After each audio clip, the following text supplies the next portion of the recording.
বাংলার বুকে শতবর্ষের ইতিহাস ও ঐতিহ্য বুকে ধারণ করে দাঁড়িয়ে আছে মতলব দক্ষিণের মেহারণ গ্রাম। প্রিয় দর্শক, আজ আপনাদের জানাবো মেহারণ গ্রামের ইতিহাস, ঐতিহ্য ও সংস্কৃতি। আমার নাম রামপ্রসাদ দাস, আমি মেহরানেরই সন্তান। মেহারণ গ্রামের ইতিহাস বহু প্রাচীন। এখানে ছিল জমিদার শাসন, যারা গ্রামীণ অর্থনীতি ও সংস্কৃতির পৃষ্ঠপোষক ছিলেন। চাঁদপুর জেলার মতলব দক্ষিণ উপজেলার নারায়ণপুর ইউনিয়নের বোয়ালজুড়ি খালের পারে মেহারণ গ্রামটি অবস্থিত। প্রায় 400 বছর আগে কাশিমপুর জমিদার ও গৌরীপুর জমিদারের মধ্যে ঝগড়া বিবাদ থেকে রণক্ষেত্র তৈরি হয়, যা বর্তমান মেহারণ নামক স্থানে। দর্শক, যে কারণে মহারণ থেকে মেহারণ নামের উৎপত্তি, ত্রিপুরার রাজার সাথে পশ্চিম দেশীয় কোনো অমাত্য ফৌজের এক মহারণ সংঘটিত হয়। মহারণ থেকে মেহারণ, যা থেকে মেহারণ গ্রামের নামটির উৎপত্তি। সে সময় লাকসামের জমিদার এসে পার্শ্ববর্তী আলিয়ারাতে বসে খাজনা আদায় করত। দূরের জমিদার বলে চাষিরা খাজনা দিতে রাজি হতো না। তখন লাকসামের জমিদার কালীবাবু মেহারণের জমিদার দ্বারিকানাথ দাস ও বৈকুণ্ঠ দাসের সাথে আলোচনা করে খাজনা তোলার দায়িত্ব দিল।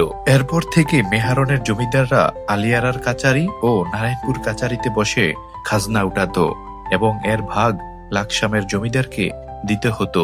দ্বারিকানাথ দাস ও বৈকুণ্ঠ দাস ও গিরিশচন্দ্র দাস যখন খাজনা আদায় শুরু করলো, তখন মানুষ তাদেরকে দালাল বলে ডাকতো। সেই থেকেই মহারণের জমিদারদের নামের সাথে দালাল উপাধি যুক্ত হয়।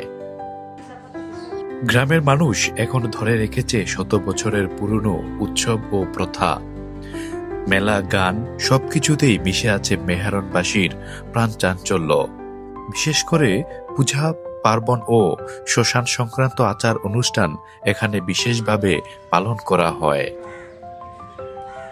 নারায়ণপুর অনলাইন একটি নির্ভরযোগ্য ওয়াইফাই বা ইন্টারনেট সেবা প্রদানকারী প্রতিষ্ঠান। আপনি যদি দ্রুতগতির ইন্টারনেট সেবা পেতে চান, তাহলে স্ক্রিনে দেওয়া নম্বরে আজই যোগাযোগ করুন। মেহারণের মানুষ পরিশ্রমী, আন্তরিক ও অতিথিপরায়ণ। কৃষি, মৎস্য চাষ ও ক্ষুদ্র ব্যবসা, এই তিনেই চলে গ্রামের জীবিকা। শিক্ষার প্রতি মানুষের আগ্রহ ক্রমশ বেড়েই চলেছে। শিক্ষার মান উন্নয়নে মেহারণে রয়েছে একটি প্রাথমিক বিদ্যালয় এবং একটি উচ্চ বিদ্যালয়। এক সময় মেহারণ গ্রামের অধিকাংশ মানুষ মাছ ধরে জীবিকা নির্বাহ করত।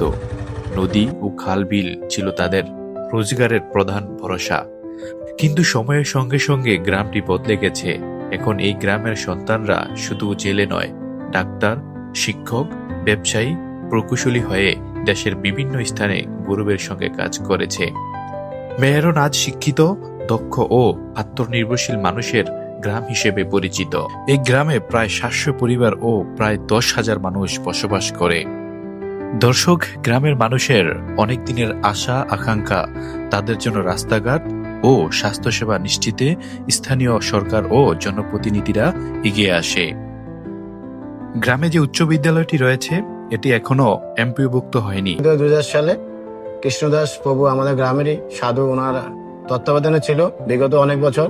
এই স্কুলটা যদি আমাদের এমপিভুক্ত হয়, তাহলে আমাদের গ্রামে প্রায় আশেপাশে যে গ্রাম থেকে ওনারা যত ছাত্রছাত্রী আছে এখানে এসে পড়তে পারবে। উচ্চ বিদ্যালয়টি বহু বছর ধরে এলাকার শিক্ষার্থীদের জ্ঞান, নৈতিকতার আলো ছড়িয়ে আসছে। সীমিত অবকাঠামো ও স্বল্প শিক্ষক কর্মচারী নিয়ে বিদ্যালয়টি নিয়মিত পাঠদান চালিয়ে যাচ্ছে। সংশ্লিষ্ট কর্তৃপক্ষের কাছে অনুরোধ, মেহারণ উচ্চ বিদ্যালয়টিকে দ্রুত এমপিভুক্ত করে গ্রামীণ শিক্ষার মান উন্নয়নে এক গুরুত্বপূর্ণ পদক্ষেপ নিন। প্রিয় দর্শক, মেহারণ শুধু একটি গ্রাম নয়, এটি একটি ইতিহাস, এক অনুভূতি, এক জীবন্ত ঐতিহ্য। প্রজন্ম থেকে প্রজন্মে এই মাটির গল্প ছড়িয়ে পড়ুক আরো দূর দূরান্তে।